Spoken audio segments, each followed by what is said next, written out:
Hey everybody, Matt Burke here. Tonight I'm going to be reviewing Barbaric. This is a book I've been hearing good things about from a lot of different sources. And the barbarian genre is like starting to come back pretty hard right now, pretty strong. That and the Western. But yeah, and there's a lot of really good Westerns and, sword and sorcery books. I would say sword and sorcery, but and it's kind of the same thing. I say barbarian books. But yeah, man, one thing I noticed about this book after I read it and when I was finished, that they've developed a real iconoclast in the genre of sword and sorcery, as far as, or even the uh, barbarian genre. That's what I would call it. And this guy, man, he's kind of like Conan and Wolverine put together. If you were to draw him out, he would have a really cool, like, identifiable silhouette. And I think that was something pretty original what they did. Going into the story, I knew spoilers. We're gonna be doing some spoilers, so just so you know, he has an axe that feeds on blood, and that's kind of a trope that you get when you're dealing with fantasy. Like Legacy of Kane's Kane. His Reaver is a vampire sword that drinks blood. Then you have Elric. He has a sword that I believe is also drinks from blood as well, if I'm not mistaken, or sucks souls or something like that. So it's kind of a trope, which is cool. Like if you're dealing with superheroes, they're gonna have capes and they could fly and things like that. You're dealing with, say, if you do a heavy metal comic, you're gonna have a dude that has a guitar axe, which is, I'm guilty of myself, and I'm proud of it. But yeah, they did something really cool with the axe, and they don't give it away. It isn't really an origin story, but yeah, let's get into it. This is the first trade paperback, and I think I got it for like $10. I love the art in here. I don't know if it's done digitally or what. Kind of looks like it is, but it's written by Michael Morrissey, and it's illustrated by Nathan Gooden. Colorist is Addison Duke, and the letterer is Jim Campbell. And it's by Volt Comics. They've been killing it so far.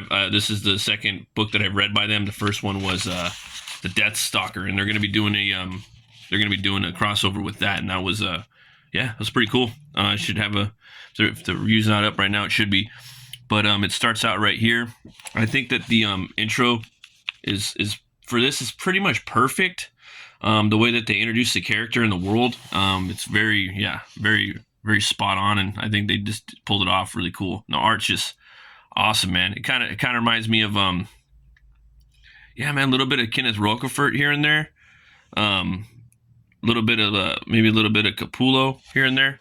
I don't know, and the guy's really got his own style too, and and now you will see what the furious judgment of our Lord and Savior looks like. So you got this guy right here. He's kind of like one of the guys in Gladiator, and he's basically saying, "Come on out, here comes the barbarian," and he's just like, yeah. And the dialogue in here, it's very just kind of down to earth, kind of modern to a certain degree. Like you could picture kind of something like Your Highness with Danny McBride and James Franco, which I'm cool with. I think it's fucking funny when people have dialogue like that in their fantasy. I think it kind of makes it more fun, to be honest with you. And he's just like, fuck this shit. And this guy's like, "Remember, barbarian, I own you. I purchased your life, fair and square. Don't you dare even think about embarrassing me. I own you. Now get out there and do what you were advertised to do. Kill." And then he's like, "Can't do it." And then he says, "What did you say?" "It's not how it works. I told you I'm bound by magic more powerful than whatever shit-stained god you worship, to always do what's right. Believe me, no one's more unhappy about it than me. Fine, fine. You need to satisfy your ridiculous curse, then gaze at the three devils before you." So he looks at these three guys, and two of them he could take out. Because he's bound to this curse where he has to do good. Basically, if someone needs help, he has to go and help them. So he's like, "Yeah, I can take these two guys out, but this guy, these guys did some bad shit. This guy, he just stole like a loaf of bread or something like that." Then his axe start talking. And he's basically saying, "Well, the first should die for sure. You can even drag it out if you want, but the third execution is hardly the apropos punishment for a theft. So he's, the guy's just basically telling him like, all right, whatever, man, I paid for the show. You guys better put on a good show. Get in there. So he goes in there, and yeah, man, I love this right here. Just it looks really feral, man. It's kind of like Wolverine or Sabretooth, and I really dug that, man. There's just something about him, even more kind of very, very Conan, but also even more kind of more animal like, very like a feral barbarian in some way. Yeah, but he definitely has like a cool look. And this book does not shy on the gore, man. They really go above and beyond to deliver. And then yeah, the Axe, man, that's his name, Axe. And our main character, his name is Owen, and the Axe is just like, yeah, get that blood. He's chopping into that guy. It's crazy too because he he's biting, and then he punches that dude in the face, cold cocks him. Yeah, man, that's brutal right there, and he just cracks the arm. Cold cocks him.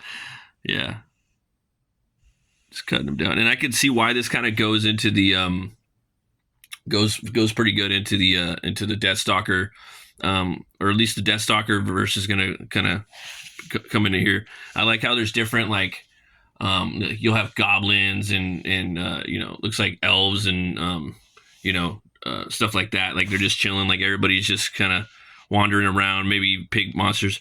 Yes, barbarian. So everyone's happy, and this is the end right here. He's basically talking to him right now. You think he's probably going to pay him or give him something. His slave owner is like, forcing a man to kill someone. This is the Axe. Forcing a man to kill forcing a man to kill. He can improve a maniac. His God is a chance of what? Grr, Satan's asshole. You've got too much blood in you, Axe. So the Axe is blood drunk. Literally, it's hilarious. If I went around killing people for the stupid shit they did in the name of their gods, there'd be no one left. And this guy's like, I wasn't giving you a suggestion, you cursed son of a... That was a command. Wait. Can we make a deal? We can... Yeah! And so he's coming full speed at him. This guy's just chilling right there, just kind of awestruck, and then just took him right out, just like that. So, he basically, I don't know, like, I guess he was just, obviously he was bought, but yeah, he just takes him out, man, just brutal. I'm leaving now. Gonna be a problem with that? And these guys are just like, shit, man, we barely even get paid for this. Looking at each other. So I don't know if he was what his point was with working with the slaver, but either way, that was an awesome intro. I really dug it. And then right here, you kind of get into his origin a little bit about how he gets cursed by these three witches. He's basically just like a barbarian that does the barbarian stuff, and he comes upon these witches. He fights. He hooks up with wenches and whatnot, and then he comes upon these sea hags, these sea witches, and you can see his axe isn't it isn't axe. So that was intriguing to me. I was looking for maybe that was the reason why he got the blood axe, but not right here. No, they're basically telling him you're gonna see hell. And the good thing about this story too is it builds a lot of intrigue too as well. Like, where to get the axe? Why is it drink blood? And where did it come from? And in here they show him hell. Look at this fucking piece, man. This is awesome. I love the way this hellscape that the illustrator and the colorist, man, they just did a great job. All the demons and whatnot. Really cool. And then these are some of his villains that you're going to be thinking about later on in the book, because this is they're already building the lore, and you're like, again, intrigue. You're looking back, you're like, oh, looking forward. Where are these guys? Who where are they going to come from? The Burning Warlock of Gabar, the Mad Baron, Suku Kemp, and one of the Sea Hag witches is like, and you can join them all, or they basically give him a deal where he has to help people that need help. even though he's a fucking asshole. And I really dig that. I think that's cool, you know. And so that's basically like, again, we're talking about the origin, or the intro, the way that the character's introduced in the story. It's fucking awesome. Like there's plenty of like blood and guts and gore and comedy like right there, and then you kind of do a quick little jump right here. And before this, there's a little homage that's fucking hilarious, about what he was doing before this, and then you jump into like where he is now, and it's like this. He's chilling in a pub, you know. He's getting his drink on, and some barbarian dude's like yapping, you know, your average Conan looking dude, and he's you know, he's over there in the corner, you know, chilling, and he's like you know, just laughing at this dude, and the guys there, they're about to take out this basically defenseless girl, and you know, he's just like, I ain't having that. All right, we can stop murdering women for fuck's sake, you know. So he gets up, and you know, this part's hilarious. He like snaps this dude's ball. He's like, see me what? Rip off your balls? Is that what you were going to say? Yeah, that's hilarious.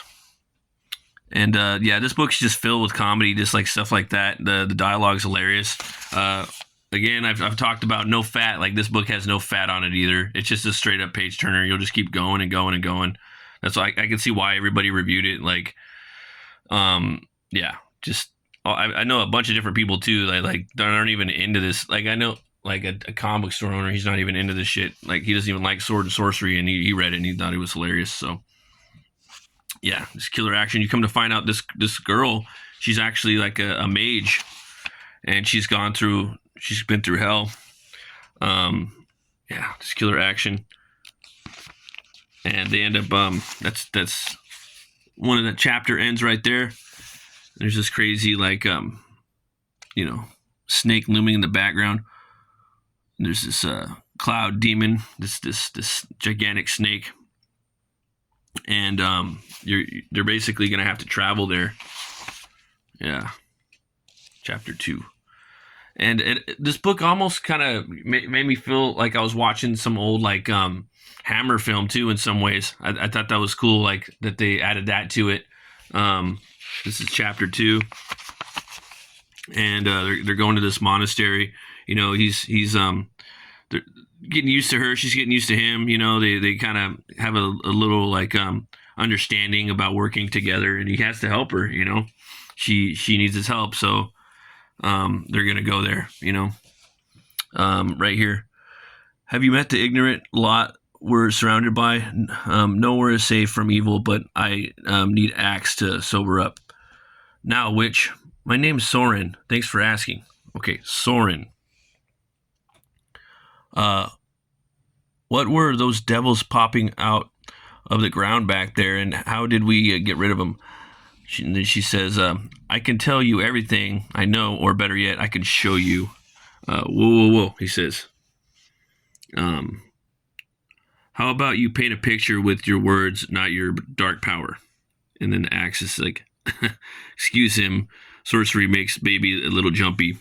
And then, look, my witchcraft is connected to death. I'm a necromancer. That means I can revive things that are gone, you know. And she says, even memories, you know, that abbey you saw, I used to live there. So she used to live in that abbey that's up atop of the hill. And, you know, she lived there with some creepy, like, priests, man. And she stumbled upon them doing some basically satanic shit. And they're like, oh, no, he even tells her, you know, you shouldn't have seen this. And it looks like this priest might be controlled by this demon right here. I think this right here is a little like foreshadow, because you don't see this character again in the book. So he's probably possessed by him, kind of something Tothamanian or, you know, Tulsadumian, you know. And these priests in here are more like kind of like Catholic, or basically like Catholic priests in here, which is a different lore. And yeah, man. And she was thrown in there because her dad died, and she told her mom, like, and her dad, like, hey, don't, you know, the dad was a farmer, and she was like, "Don't go out on the farm. You're gonna die if you go out there." Basically, or to a certain degree. And he went out and farmed, and the mom was like, "Oh, you predicted he was gonna die, and now we're gonna, you're not my daughter. You're a witch." And so the whole town went after her, and she had to flee here to live with these priests. And little did she know they were a bunch of demon worshipping priests. So they come in here. The place is frozen. This part's funny. Right here, he's like, snakes, profound creatures. Hey, Owen, remember that time when we fought those crazy, those crazy assholes who shot poisonous snakes at you like they were arrows? Yeah. I remember the leader. I put him in a barrel filled with snakes. A lot of poison got to him. So they have a little flashback scene right here. Kind of reminds me of something out of Family Guy, like where they do the little flashback. It's pretty smart, pretty funny story thing. I never seen a head ooze like that. And when the head bursts, I have to admit, even I was disgusted. It's just fucking funny.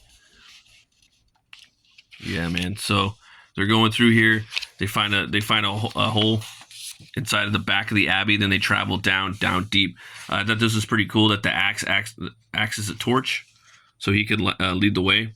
And this was that flashback I was telling you about, where Soren, the other protagonist, or the supporting character, she's telling her father not to go to work, and then what happens is he comes back, and he's dead, and the mother, basically like writes her off, doesn't want her. The townspeople were trying to find her, calling her a witch, and she escapes, and she's raised by the crazy satanic monks, or whatever they are. And yeah, man, they hear this crazy noise down there, and you don't know what it is, but I'm gonna leave it at that. I can review the rest of it, but I think you guys should go and check it out, because I give this book 2 horns way the fuck up. And yeah, I like what they did with it, man. There was some little twists and turns. They basically kind of took things that Robert E. Howard would do, and then kind of brought it up to modern times a little bit, tweaked some stuff, some themes too as well. And the next book, I mean, fuck, dude, they're bringing in a vampire warlord, so I can't wait to read the next trade paperback. I'm definitely gonna pick that up too, part 2. I guess there's only 3 with this cat, or 2 with him, and then another person inherits the axe. And then now there's a new number 1. They're doing a new character gets the axe. So it is a barbaric verse. It's not all about Owen's story, from my understanding. So I'm trying to pick up all the stuff, man. I like this universe. I think it's cool. It's probably my favorite subgenre now, sword and sorcery, or just straight up like, sword and sorcery, because that entails the barbarians. But yeah, thanks for watching, folks. Always remember to be bold, be brave, and roll the bones to know your role. I'll see you guys later. Bye-bye.